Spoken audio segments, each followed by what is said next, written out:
Welcome to Real Flix Reviews Movie News. This week it's the Gruesome Twosome. We have Jonathan Charney and James Stevens. This week's question is, what is your favorite superpower and what to you is the lamest? And our answers in a bit. So we got some interesting movie news. Okay, I don't know if they're interesting, but, well, you'll see. The first one, He Who Shall Not Be Named, apparently is in the news again on another movie, doing another movie. This time it's with, was it James McAvoy? Mm-hmm. One of the douchebags from that era. So, I'll be completely honest. As you can obviously tell, Real Flix Reviews doesn't like M. Night Shyamalan. And what was the reason? Is that how the fuck I say it? Yeah. Because he's a ripoff. No. And you can't say Ong. It's not Ong, it's Aang. It was in there for you. Ding, ding, ding, ding, ding, and circle. Gets the square. God, there was seasons of it. Seasons of Aang, not Ong. And they said the entire script was written for you, dude. And they said his name at least once in every episode, usually more than that. Yeah. So I'll be honest, the headline that I read was, it's not a triumph and it's not a tragedy, but it will be a triumph if we actually watch this movie, because I'll be completely honest, I don't care, I don't like them. So I will say, the movies, we were actually talking about this before the show started, Unbreakable was a really good movie. I thought it was fairly revolutionary at the time. It was a realistic superhero movie.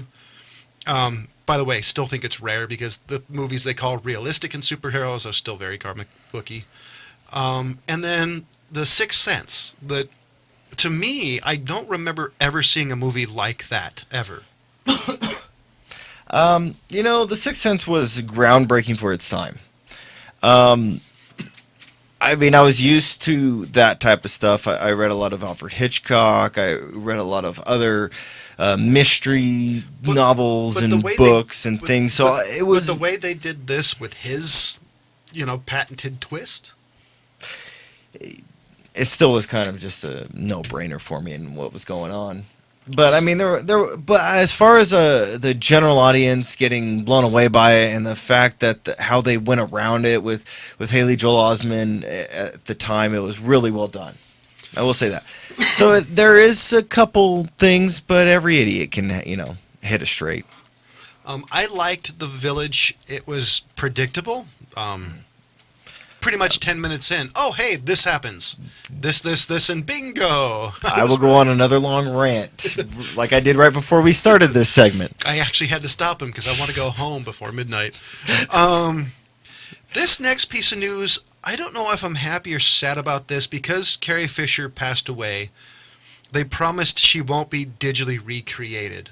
Yeah, they've talked about a new actress becoming a young version of Princess Leia. I don't remember her name. Mia something? The reason why I'm bummed about this, because I think you could digitally recreate her on a communication screen, fudge it up a little bit so it doesn't look as good. Well, if that's the case, get rid of Jared Leto. And replace him with Brokeback. Come on. Yeah, I don't know. Part of this is because, to me, she's so integral to the story. I don't know how you do Star Wars without Carrie Fisher. And I honestly mean this. Even though people would say, oh, she's not the most important piece, yada, yada, yada. I think she's one of the driving forces. She's a key character, I would say. I wouldn't say that she's pivotal for it. Even as far as I'm concerned, Darth Vader, Luke Skywalker, Princess Leia, Chewie, and all those guys aren't necessary for the Star Wars universe.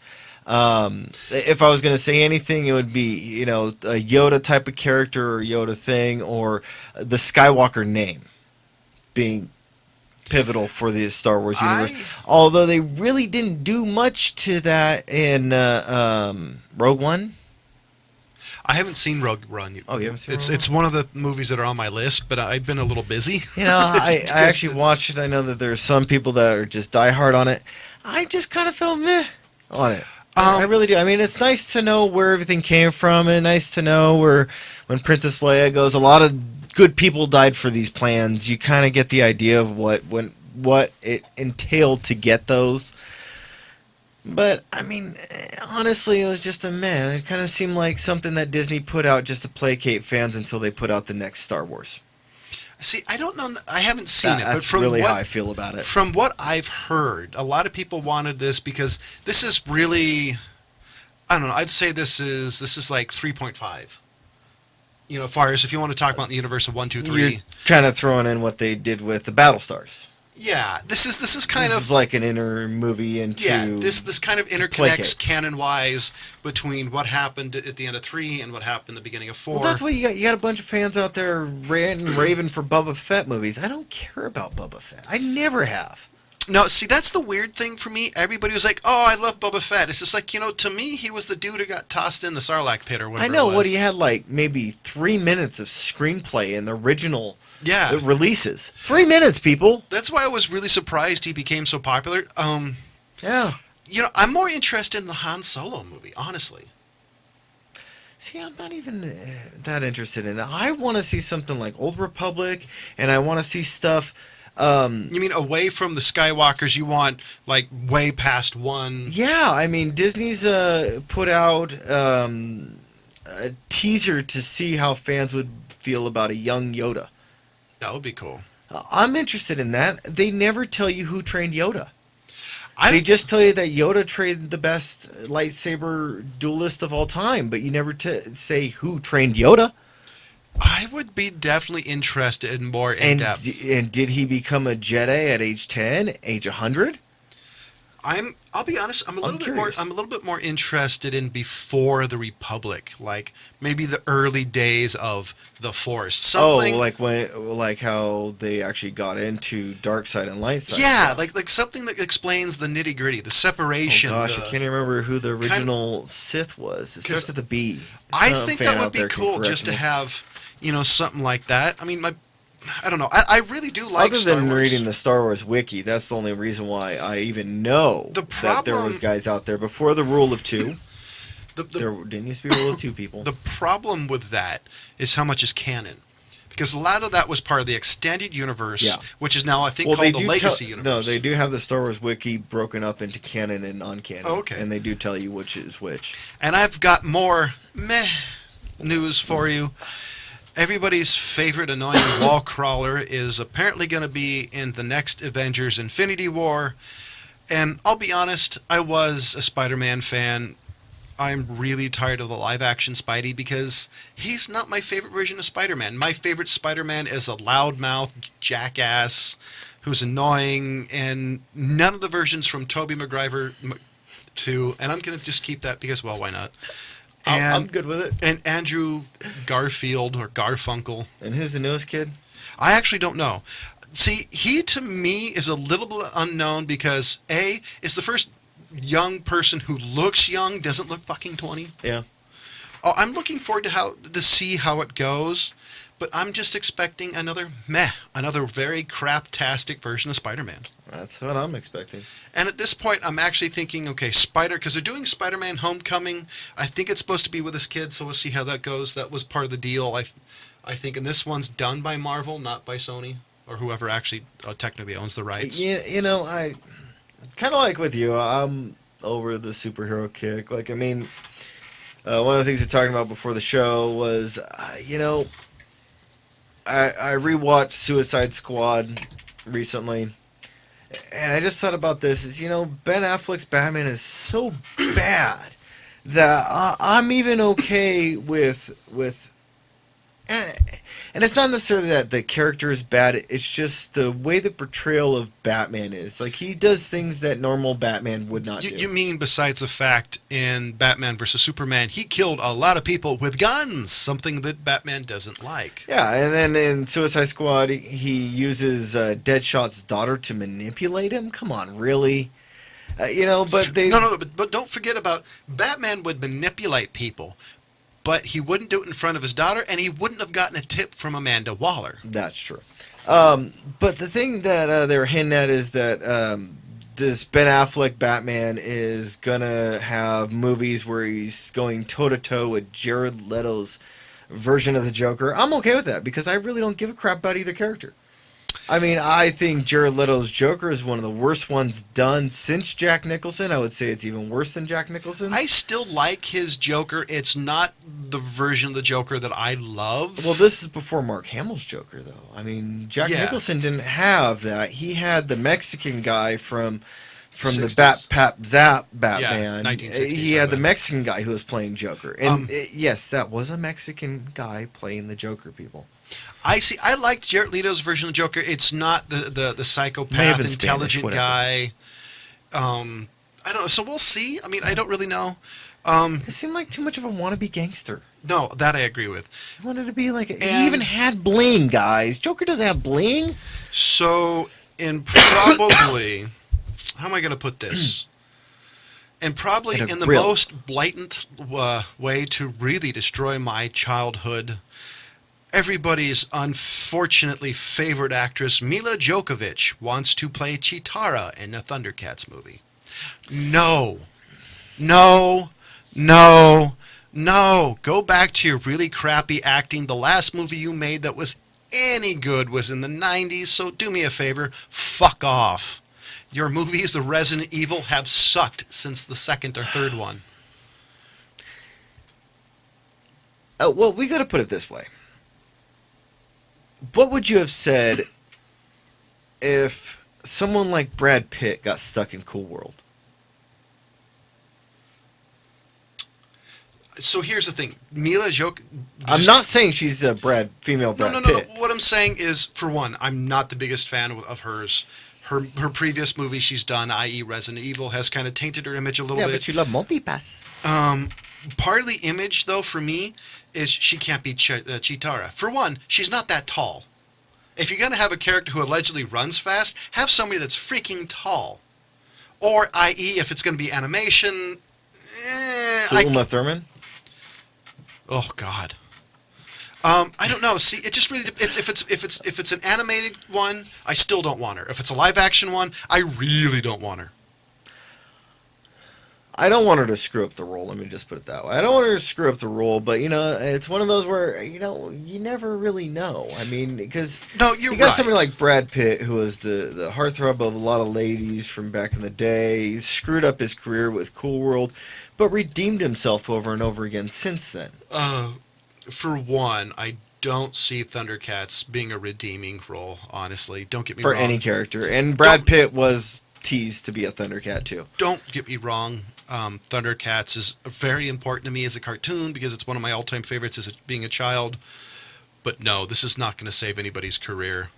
It'll be a B movie at first. It'll probably get a medium to small release. It'll make a bunch of movie money probably from people like me who will buy a copy of it. Just, putting it out there. Plus, in fact, the last time it was actually on the air was in the 80s. Talk about when it's brand new. It's been on a few channels like Cartoon Network since then. But, I mean, there has been a reboot. Allegedly, there's going to be a third reboot of the series. By the way, check out the second reboot. It was actually, to me, as a huge fan of it, was actually fairly tastefully done. That was. I saw bits and pieces of it. For that being said, we do have a Facebook page. If there's movie news or a movie you'd love us to review, please let I guess us know. that's saying that we're going over time. The other thing is we do now have an audio podcast version of the show. It's available on Podbean, Stitcher, iTunes, and more. So, our favorite and lamest superpower. I almost forgot about that. So, let me just start with lamest superpower. I wish Ryan was here to hear this because the lamest superpower is talking to fucking fish. I mean, come on. I almost went there, but then you got to think, like, if somebody a supervillain goes man overboard, you could just tell the sharks to go after him. Come on, he's practically the incredible Mr. Limpet. I mean, there's Mr. Limpet? There's, you know what that is? Yes, I know. There's no redeeming power to this. Like, hey, octopus, grab that man. And the guy's like, hey, calamari, thanks. But he could really say, release the Kraken, and actually mean it. Yes, but still, I mean, come on. It's the lamest superpower ever next to, what was it, the question? Oh, jeez. The The question didn't have any superpowers. He was just a He was just a detective I was going to go. without the money, like Batman. I was actually going to stretch the question and say Batman has my favorite superpower, i.e., being money or mind, but technically I don't know if that would count, at least not by traditional means. So I would have to say my favorite superpower, and I don't believe I'm going to say this. Hold on. I'm sorry. Flying. Superman. Flying to me would be the greatest superpower because it means I wouldn't get stuck in traffic. I wouldn't have to own a car. I could just fly wherever I want to go. Okay.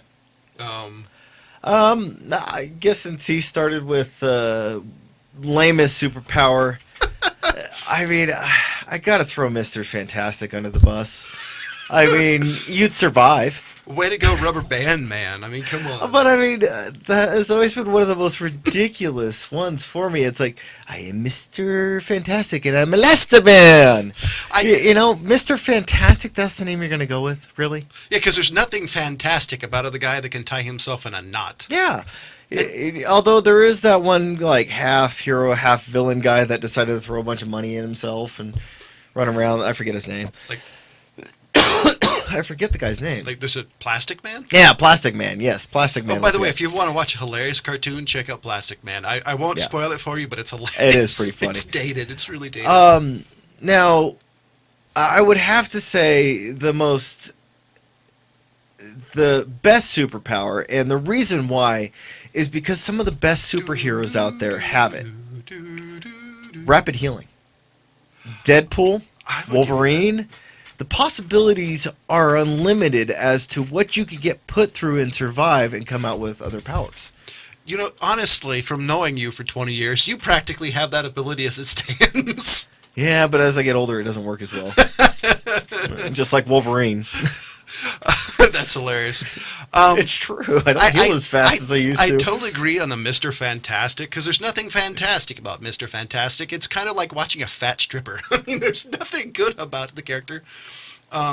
He does have the intelligence factor, which is probably the only redeeming thing, and also gets him in the most trouble. That doesn't come with being elastic, though. No. It does seem to get him in the most trouble, though. Yeah. Oh, and just as a tidbit on a side note, I thought this was hilarious, and maybe you people out there watching the show that I'm going to mention in a second find this hilarious as well. But from Heroes, there was an actress called Claire Bennett, you know what I'm talking about? Very vaguely. She's playing a cripple on Nashville. Really? You know what her power was on Heroes? Mm-mm. Extreme healing. Okay, and she's in a wheelchair from a car accident or something. I forget what it was. That's interesting. I thought it was hilarious. She plays somebody with a fantastic healing powers, and now she's a cripple. Sorry. You know, you're the only person who would ever get away with saying that. You know that, don't you? I don't care. I really don't. And the next piece of movie news, and I'm actually excited about this, and in the I don't believe it pile that I'm excited. There's going to be a second Mad Max movie, and allegedly there's going to be a spin-off of Charlize Theron's character too. I really wasn't a fan of the remake. I really liked it. One of the reasons I liked it was because it was a lot of traditional effects, and I want anything that does traditional effects to make it and make it big. I want Hollywood to realize that we all don't want to, taste the Technicolor rainbow. I just feel they were going for too much nostalgia. Oh, no, hardcore. So that's where it lost me. It's like, I've been here, done this. I've lived through the 80s. No, I agree. It's a very nostalgia. Honestly, Mad Max to begin with was not a really good movie. The first one, The Road Warrior, Thunderdome, entertaining, but I wouldn't call it quality cinema. Oh, but you love Beyond Thunderdome? No, it was at least amusing. It's just punk apocalyptic. It is. I mean, come on, that stuff's been in a rap You got video. steampunk, you got apocalyptic punk. It's just the same crap. I did like it though. But I'll be honest, I have not seen it since then, so there is the rewatchability factor that I haven't been able to judge. There's no rewatchability for me on it. I've seen it, I'm not going back. Because I do have that, for me, there's a lot of movies, like for some reason, I don't remember what I did yesterday, but after reading descriptions of, say if there's a movie I watched 30 years ago, I'll remember the movie after I read the description and go, oh God, no.